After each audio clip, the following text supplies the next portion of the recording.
Hey there. My name is Jennifer Wright, and welcome to the Author's Way podcast, the journey to finding your voice. I lost it there for just a second. So I am here today with Kwame Johnson. He is the CEO of Big Brothers Big Sisters of Metro Atlanta and a recent author. His book actually came out last year. The name of it is The Hope Inside: Harnessing the Power of Mentorship in Life and Career. And we're going to talk about his book today, and we're going to talk about a little bit about the process that he went through in writing his book. And he's got a fascinating story. So I'm really interested in sharing some of that with you. We won't share it all because you have to buy the book to get all of the story. So welcome, Kwame. Good to see you. Thanks for having me. Yeah. So tell us a little bit about you. I mean, I know I told what you do, but tell us, a little bit more about who you are. Yeah, so first, I just want to thank everybody for coming out. I got a lot of my good friends in the room, and it's very special just to talk about the whole process of writing the book. And I hopefully everyone will at some point think about writing a book. I see a lot of women write books, in particular Black women. The Black guys, we don't write books, right?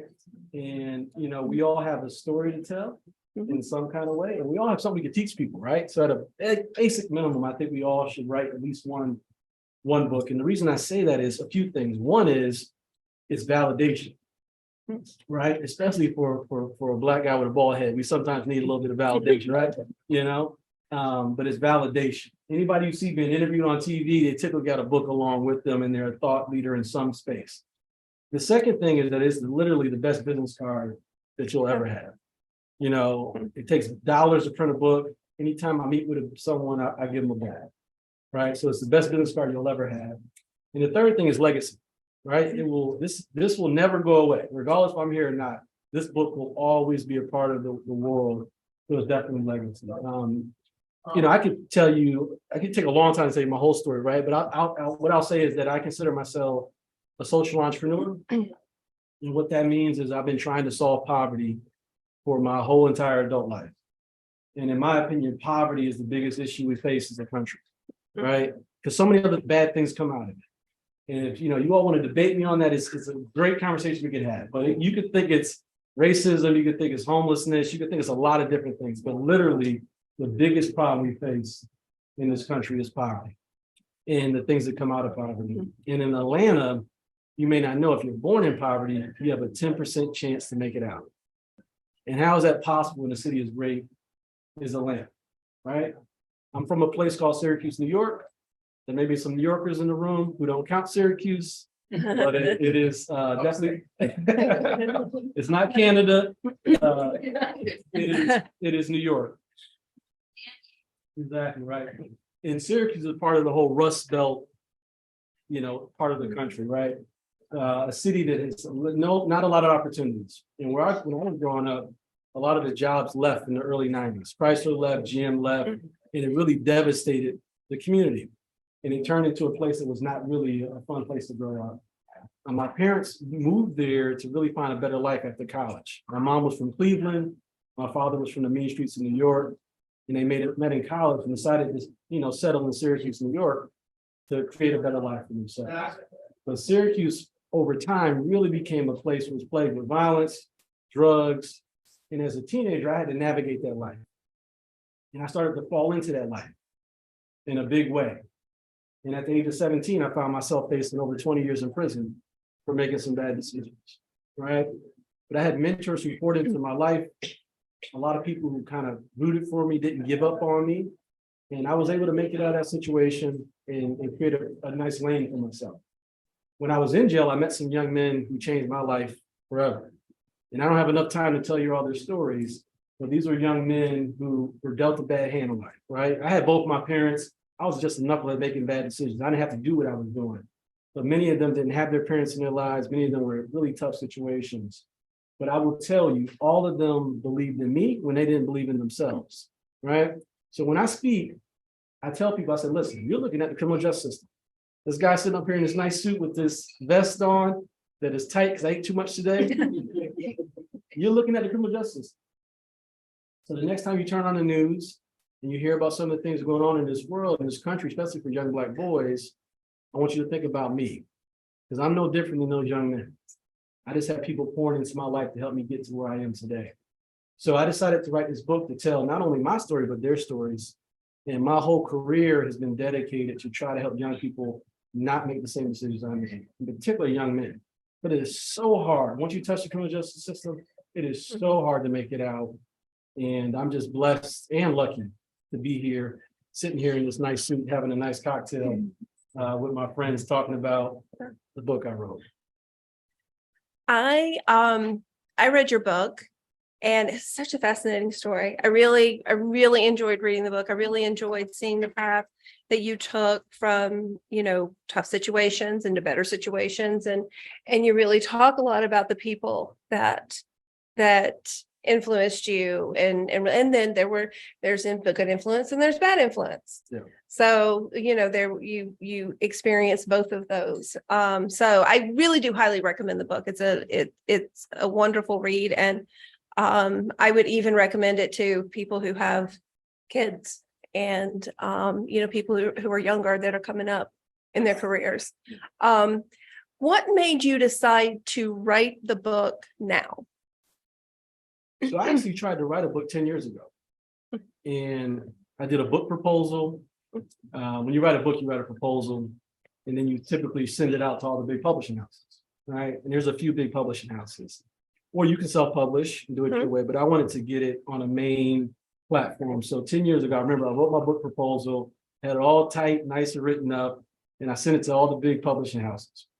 And nobody picked it up. I had one publishing house call me, and they said, we want to do your book, but we want to just feature your case and you going to jail and all this different stuff, right? So they wanted to focus primarily on the negative part of my life, which actually I think was a positive. It happened for a reason. Now, I want to tell my whole story, right? So just put the proposal down, didn't really revisit it for a long time. And then I got connected with a guy here named Q Parker.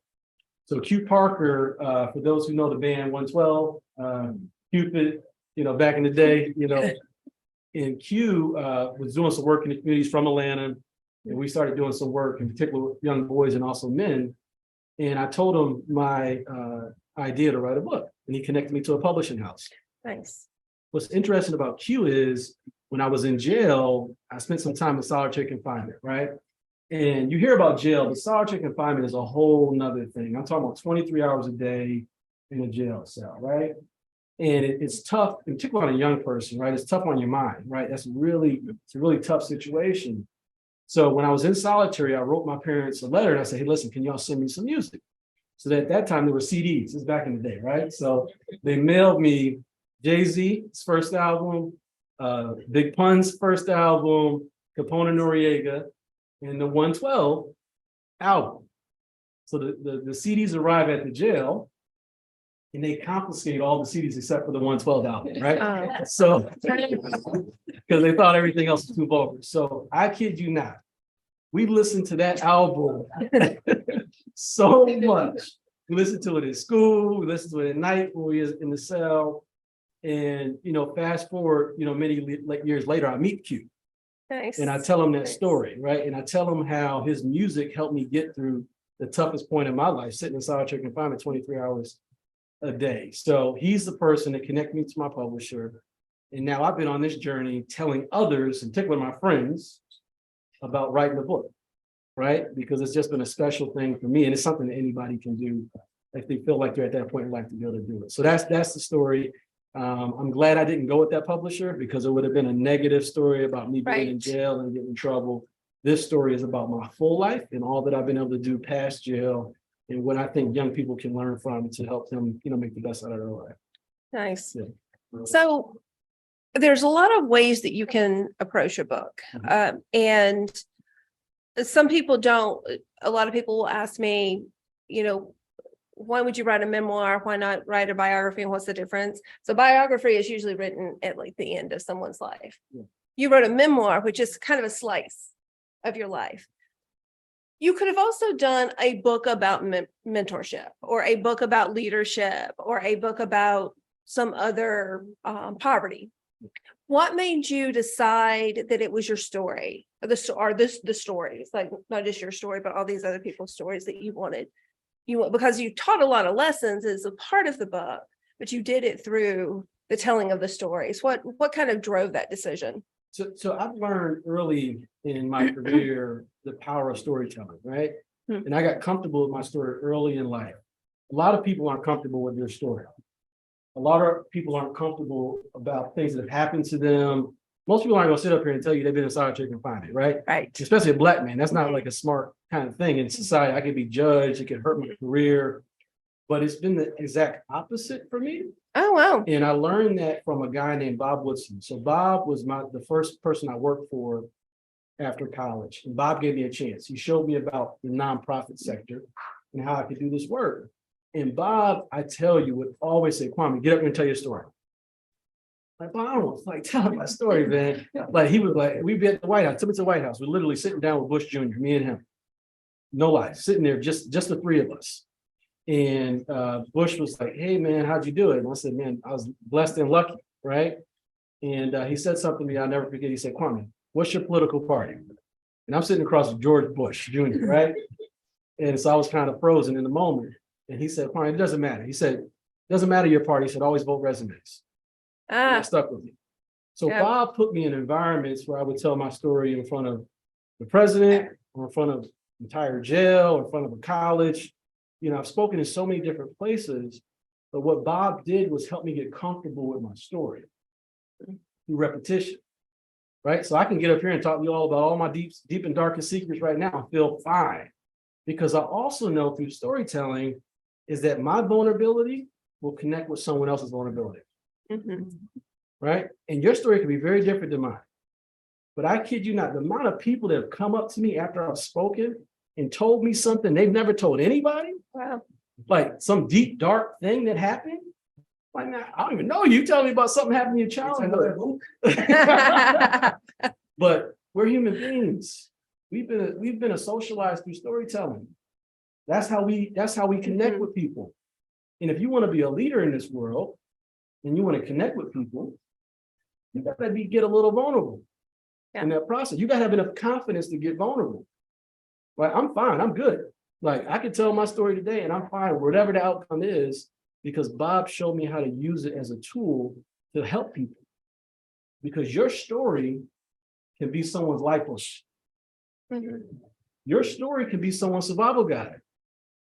So I'm always pushing people to get comfortable with their story, because it's actually something that not only can free you and help you be the best version of yourself, but also can help somebody else who may be close to you, or someone that just heard you talk in this room tonight that was struggling with something. That's the true power of storytelling.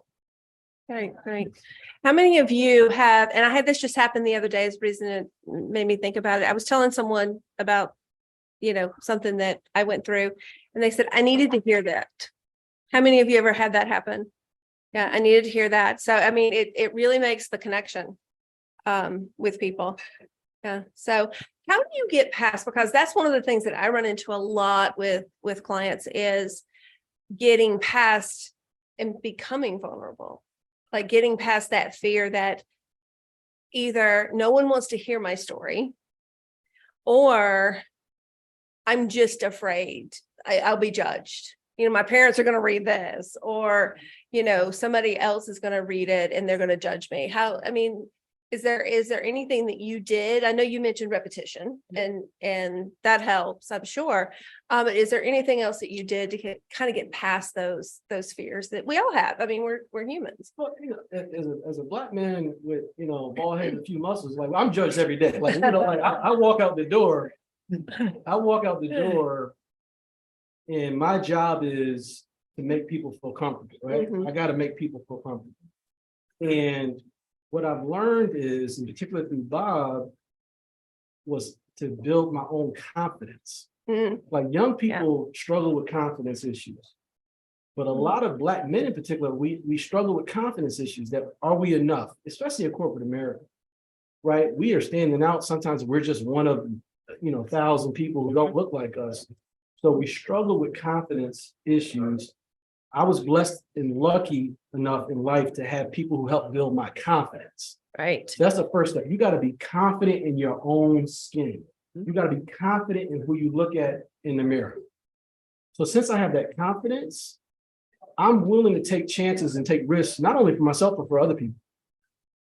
Right, in particular young people. So that confidence is what helped me feel comfortable enough to take a risk and tell my story, take a risk and talk about being in jail, right? Those things are risky, especially for a Black man to share those things, but those things have actually created a lane for me. I tell people all the time, your story can actually create a lane for you. You can create a lane for yourself, because what's important about your story is unique to you. Yeah. Right? No one else has your story. So you can use that story to create a lane for yourself and actually monetize. My whole life has been my story. My whole career has been my story. And I feel like other people can tap into that, maybe not the same way, but in some way to distinguish themselves. Because too often when you meet people, what do they start with? Their resume. Yeah. Where I went to college. What fraternity or sorority I'm in. Right? People don't connect to that. Yeah. What you all gonna remember when y'all leave here tonight is that I was a bald-headed Black guy in solitary confinement. That's what you're gonna remember, because you're gonna connect with that vulnerability. You're not gonna connect with where I went to college or what my title is. That's what we connect with. I love that. That's great advice. As you were writing the book, did you discover anything that you didn't know? Did you discover anything about yourself? Did you discover anything about the process? Did you hate the process? Did you love the process? I mean, what did you find out about it while you were doing that? Yeah, so writing a book is very therapeutic, but it's also challenging. In the way my publisher started the process, because I didn't actually write the book, I had a ghostwriter, right? Okay. But there's a lot of ways to write a book. If you're not a good writer, don't try to sit down and write no book. You might think you're a good writer, but like you got to know how to write, and you got to know how to write in a way that people are going to read it. Because most people, what you probably know is when they first sit down and write their first book, they try to put 4 books in one book. Yes. You got to sit down and put one book in one book and then write your second book. This is my first book. So the first question my publisher asked me, which I want you all to think about, she said, "What is your first memory?" Oh, wow. What is your first memory? That's a great question. And that's where we started. And we went from there. I couldn't get past 5 years old. I was just like, man, my first memory, right? But that's where we started the process of writing the book. I had to talk about my parents. I had to talk about my siblings. I had to talk about people in my life. And your version of the story may be a little different than their version of the story. So you got to get comfortable with that, especially when you talk about your parents, right? But you got to tell your version of the story. I didn't have anybody edit my book or look at my book when I was writing. Ah, okay. My parents saw the book when it was finished. And, I'm sure they didn't like everything I wrote in the book, right? I tried my best to tell my version of the story, because guess what? They need to tell their version. They write their own book and tell their version of the story, right? But that was my experience. And I encourage you, if you decide to sit down and write a book, tell your side of the story. And then if someone disagrees with that side or has a problem with that side, let them write their own book and tell their side of the story. So and also when I wrote the book, I started really getting serious about therapy, right? That's something we need to all talk more about. Because when I sit down and talk about being 17 for an hour and what that was like, afterwards, that was a lot on me, right? So what they suggested is after you do a session, talk to your therapist, right? Because it took me a long time to really sit down and be serious about therapy, right? Because I thought I was fine. I'm walking through life. I'm like, wow, you were in jail for a whole year, man. Like, you were in solitary, like all these things you've been through, relationships, breakups, kids, like you got to really start to process these things with a professional who can help you think about these things the right way. Because a book is going to pull all that out. You're going to have to talk about all the stuff you've been through in your life.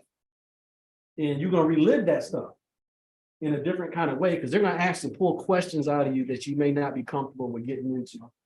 But to me, I tell you, it is an amazing, once you get on the other side of it and you get comfortable with it, it's an amazing thing. So I love what you said about using therapy. Did you find the book in itself, because this is something that I hear from, did you find the writing the book itself had some therapeutic values as well? Yeah, it was, because you had to, revisit who you really are. Yeah, Because as we get older in life, we forget who we were when we were a teenager. right. You know, we forget who we were when we were first getting into the workforce. And we probably block some of that out Like, too. you start to create your own narrative of who you are. Yeah, And are you really being honest about who you really are? yeah, And have you dealt with things you needed to deal with to be the best version of yourself? And a lot of times we don't want to deal with that stuff. yeah. Like, why did I decide to get into robbing folks and selling drugs and carrying a gun? Like, why did I go to that? Why did I get there? What was that all about? Where'd that come from? You know, why do I have trust issues in relationships? Like, where did that come from? I had to really get honest with myself, right? And in that, writing the book helped me revisit things and then look at those things. It's okay, like, I got chapters on different parts of my life now, right? And what am I going to do about it? And how am I going to use those lessons to become a better version of myself? Okay. So it was an amazing process. Yeah, yeah.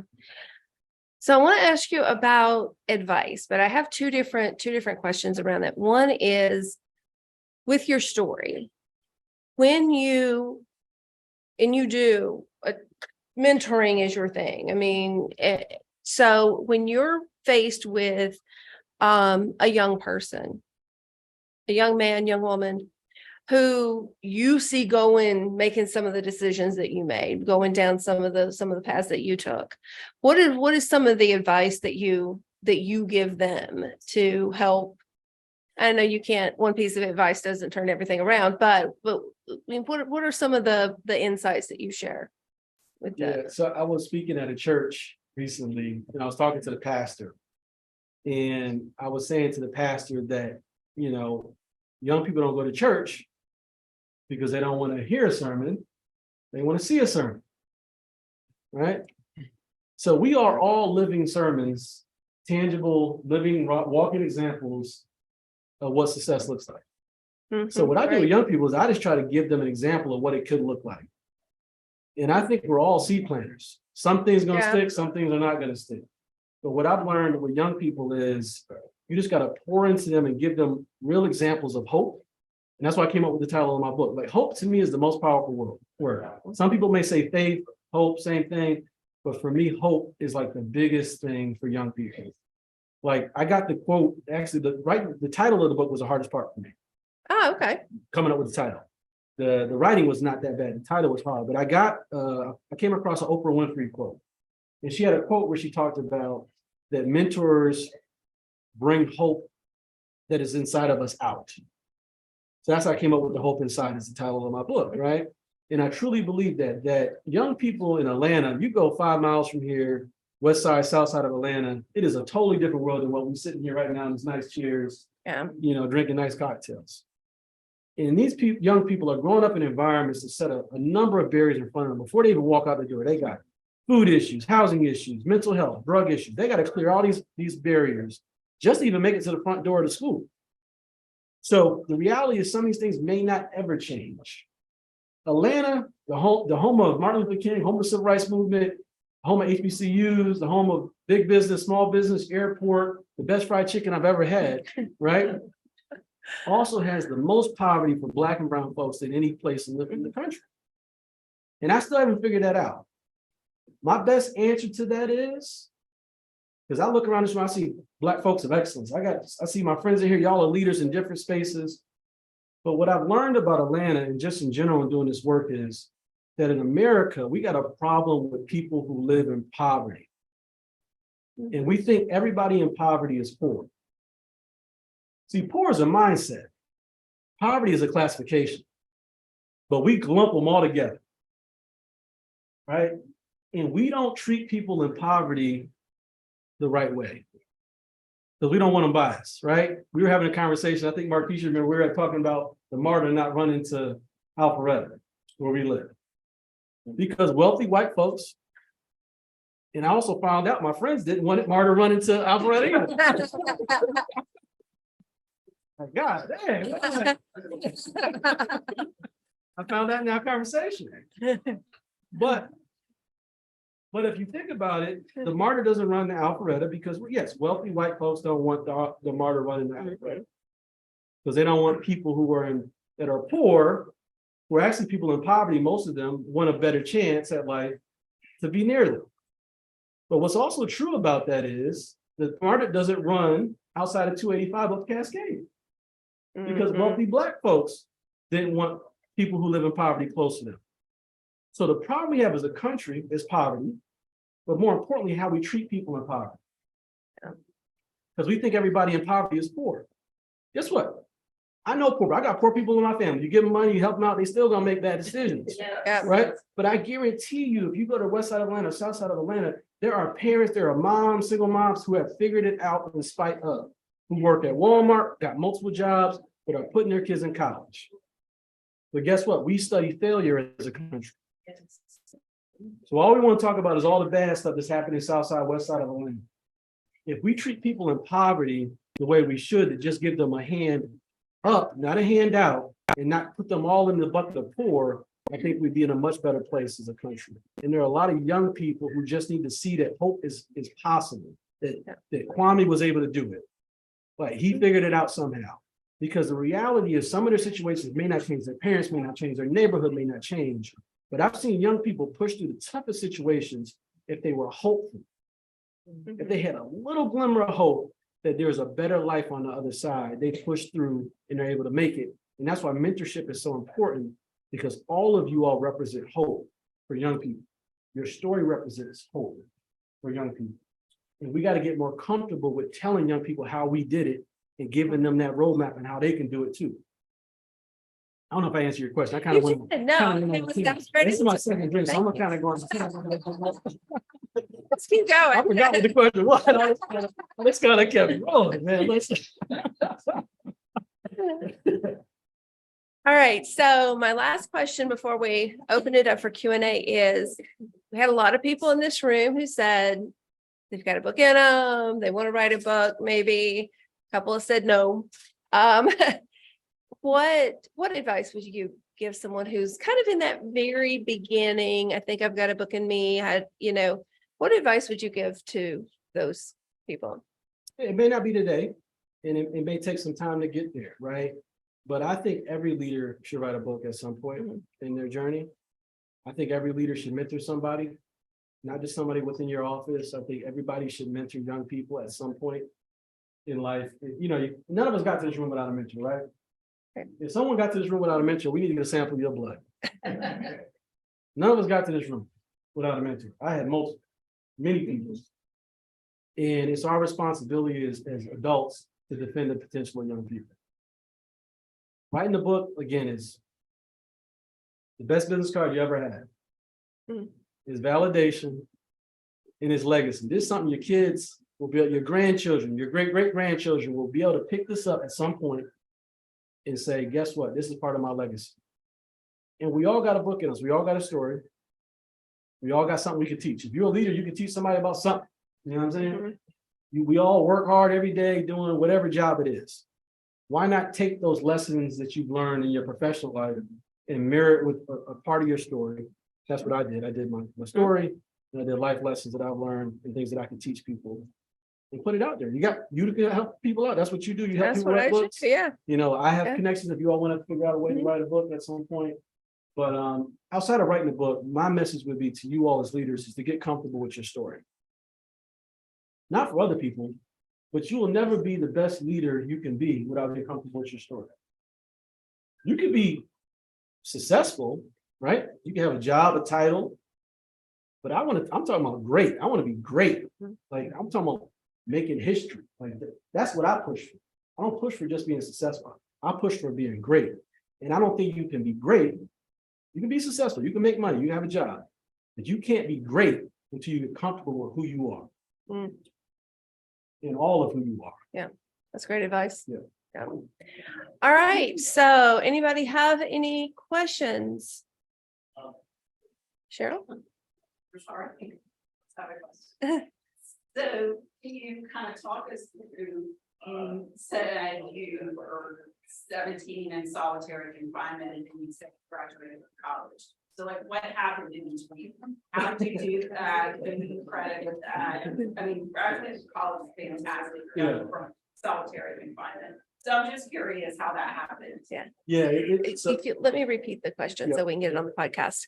So the question is, he talked about being in solitary confinement at 17, and then he talked about graduating from college. So they're asking what kind of happened in between. How did he get there?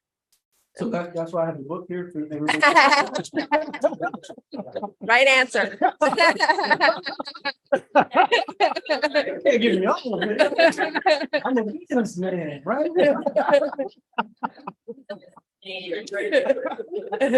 No, but I've been blessed to be in jail. I'm gonna say I've been blessed. I found my passion in jail. A lot of leaders still have not found their passion.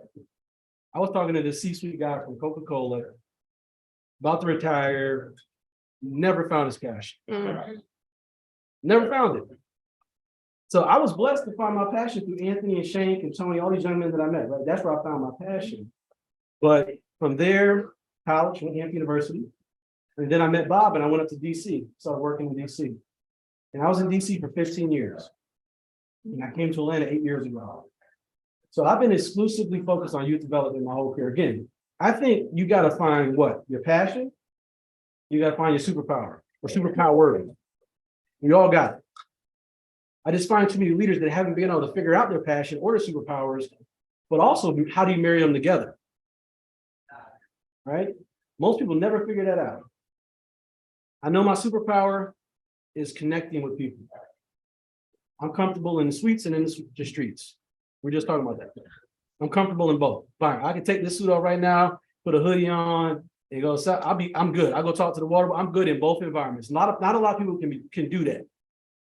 So I took my superpower and I took my passion and I married them together. And I monetized it.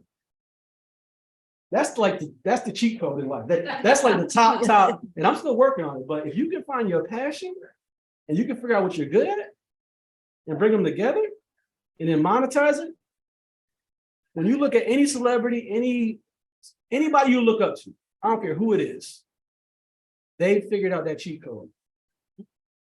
That is the cheat code. If you can figure that out. And I just meet too many leaders who have not figured that out and aren't willing to try to take the time to figure it out. Because they're so focused on a title and a promotion. Like, come on. Like, when you figure that out, I'm talking about endless opportunities. It is a whole nother level of this game. And when you listen to people that you follow and you look at in life who are successful at the ultimate top levels, they've been able to figure those things out. So I encourage you, if you don't know your passion, figure that out. And typically it's already inside you. It's already there. It's what you dream about. It's what you talk about. It's what people say about you. That's where you find your passion. Like Albert Einstein said, you know what? Like your imagination is everything. Like, what does that really mean? That means this cup, this microphone was someone's imagination at some point, right? He also has a quote where he talks about that your imagination is a preview to your future. Like a movie, little trailer, right? Isn't that pretty cool? Like your imagination is a preview of your future. If you can understand that concept, that means what you dream about is your future. But are you going to go after it? Like, are you gonna pursue it or say, you know what, I'm gonna be this title in this company? And maybe that's what your imagination is. Maybe that's what you're thinking about. Yeah. Again, I didn't answer your question. Let me what was the question? Well, the answer was read the book.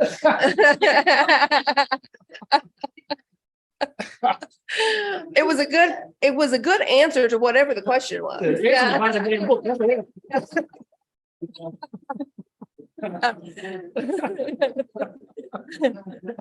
You have a QR on your code on your seats. That's what the answer is. But me and Cheryl just had a talk, and Cheryl literally, I met her at an event. Anna connected us, and she's offered to support us at Big Brother Big Sisters. So thank you, Cheryl, for all the work that you do in the community. Yeah, I love it. I love it. What other questions do you have? I've got one. Okay.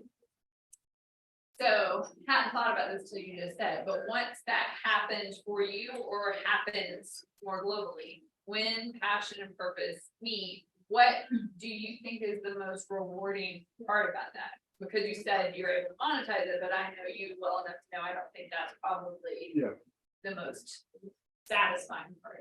Yeah. So the question is, once you have your passion and your purpose and they come together, what is the reward? What is the most rewarding part for you? For me, the reward is young people going to the next level. For me, like we have a graduation every year where we graduate hundreds of kids who made it out of high school. And I talked about poverty, right? The fastest way out of poverty is what? High school diploma. High school diploma is the fastest way out. It's the starting point, right? That's not the end. But if you study poverty the way I do, look at all the data, the research shows the fastest way out is a high school diploma. So for me, my goal has been to help kids graduate high school. That's my lane. I'm college, that's on you. Like I'm done. My lane is high school graduation. And I've been laser focused on that lane. If I can help you get out of high school, you got a shot.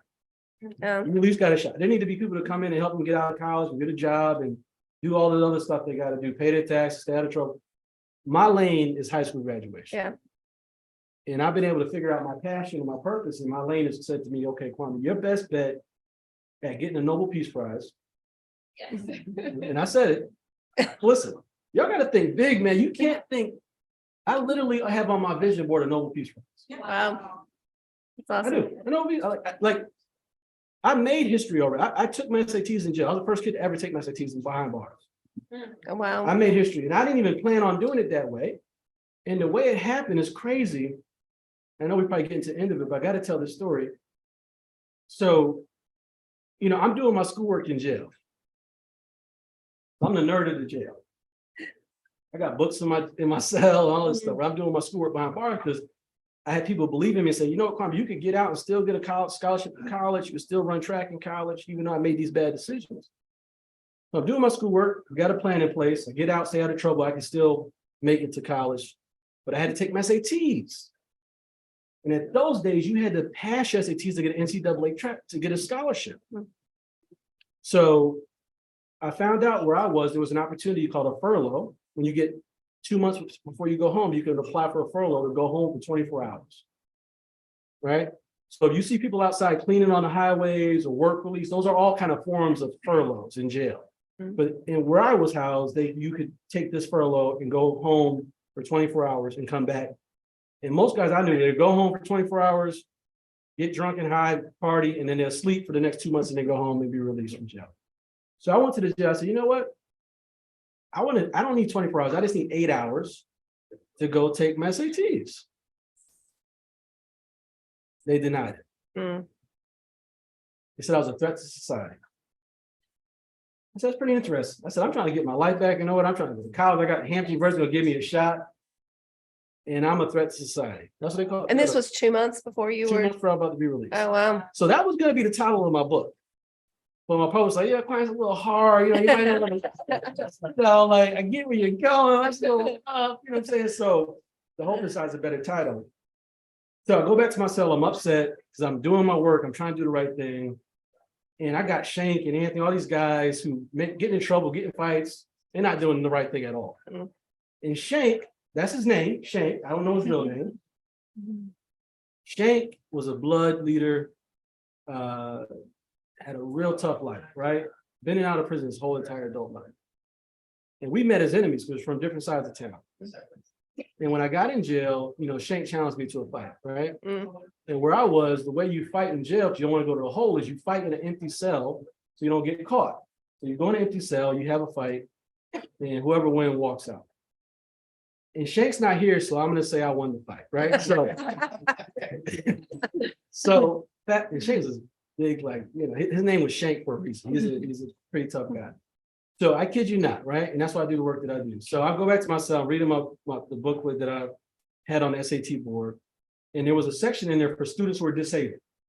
And if you're disabled, they will administer the test. They'll bring the test to you. Right? So I wrote a letter to the SAT commission. I said, listen, I'm disabled.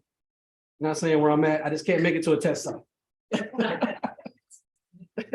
And they approved it. Wow. So the day of my test comes, and we're like this is crazy. They're actually gonna bring the test so I can take SATs in jail. So when I talk to young people, I'm like, y'all complain about going to school and taking it. I don't want to hear no complaints Right. about going to school. I took my SATs. I did my whole senior year behind bars on my own, homework and all, no help from teachers. So the day of my test, they do a shakedown of my unit. Shakedown is when they come in and take everything out your cells and all that stuff. They had never done that before in the 8 months at that time that I've been there. And I'm like, something's up, right? Why are they doing this? So they come in my cell, they search my shell, they see nothing but textbooks and all this stuff. And one of the guard comes out and says, with a cigarette, he's like, Kwame, is this yours? I'm like, these guys are trying to mess me up because they know if I have contraband, I gotta go to the hole for 10 years, right? Mm. This is how this is what you don't know about the criminal justice system and how it works. I'm doing my schoolwork, got both my parents. What do you think they do with Shanks and Anthony's of the world? They're throwaways. So Shank, who was next door to me, comes to my cell and he takes the blame for that cigarette. Wow. And he goes to the hole for 10 days for me. Wow. And we're from different parts of town. We met as enemies, but he believed in me when he didn't believe in himself. Mm. Right? So I took my SATs and became the first kid ever in the United States of America to take SATs while incarcerated. And now other kids can do that, not because of me, but other kids can do that because of Shank. Um, And those are stories that you'll never hear about what happens in behind those walls. Because there are thousands of Shanks around this country. Yeah. And just imagine what kind of person Shank could have been. To your question, that's what I look forward to, is when someone that could have made the mistakes that Shank doesn't make those mistakes and is able to, achieve the things that I'm able to achieve. That's why I do the work that I do. And most people don't have that experience. So it's my responsibility to educate you all on what really goes on in community, what really goes on behind these walls, because it's much different than what you see on TV. And I kid you not, the water boys you see on these corners, you may not like it. I don't think it's the right thing for them to do. They need to do something different with their talent. They're entrepreneurs, and we're trying to help them with that. But you got to open your eyes, folks. And we got to get closer and help people. Because there are a lot of Shanks that we could have helped. Yeah. That we could have defended their potential. And they could be sitting in a room like this with us right now. Yeah. All right, we're going to start to wrap it up. If you have any other questions, please, please connect with Kwame. So 2 more questions I have for you, real short questions. What's next for you? I don't know. I'm figuring it out yet. Okay. Do you have another book? Do you have? Another book, yeah, at some point. Okay. I'll definitely write another book at some point. I don't know what it's about yet, but I'm clear on my passion and my vision on what I want to do. I want to solve poverty. So I want to get a Nobel Peace Prize for poverty. Nice. Then write the next book. Yeah. So I'm on the right track. I don't know how long it's going to take to get there. But again, I'm helping kids graduate high school right now through the work that I do. So I always want to be focused on that in some capacity. So that's what I'm going to continue to work on, because I'm going to get that Nobel Peace Prize one day. Awesome. Yeah. Awesome. Is there anything you want the audience to know about? I want you all to know that I got 300 kids on a waiting list for mentors. Got 100 girls, about 200 boys. So if you have some time and you want to defend the potential of somebody just like your potential was defended, I'd love to have you. And it's a year commitment, 12 hours a month, something we can all do. But we can't complain about the crime and violence in Atlanta. We can't complain about the issues in Atlanta. We can't complain about the water boys in Atlanta if we don't step up and do our part to mentor somebody. It don't got to be with me, but you should be pouring into some young person somewhere in some kind of way, because if not, we're not going to be able to make this country, this city, the best place it can be. So that's what I ask everyone to do. Outside of getting the book, I got a few copies here for folks who want to get a copy. And then on the QR code, you can go on Amazon as well to get a copy of it as well. So, what's the best place to sign up for mentorship? that's a good question. Yeah. Oh, so the question was, what is the best place to sign up for mentorship? Yep. So you go to Big Brothers Big Sisters Metro Atlanta, click on Be a Big, and you start the process. There's an orientation. You learn about it, see if it's a good fit for you. If it's not a good fit for you, guess what? I'm sure you know one or two people that's a good fit. And we need everybody. I was talking to you earlier, you were a big sister in college. Mhm. You've done it. And your little is now what? Doing well and. Yeah, she's 30. It's a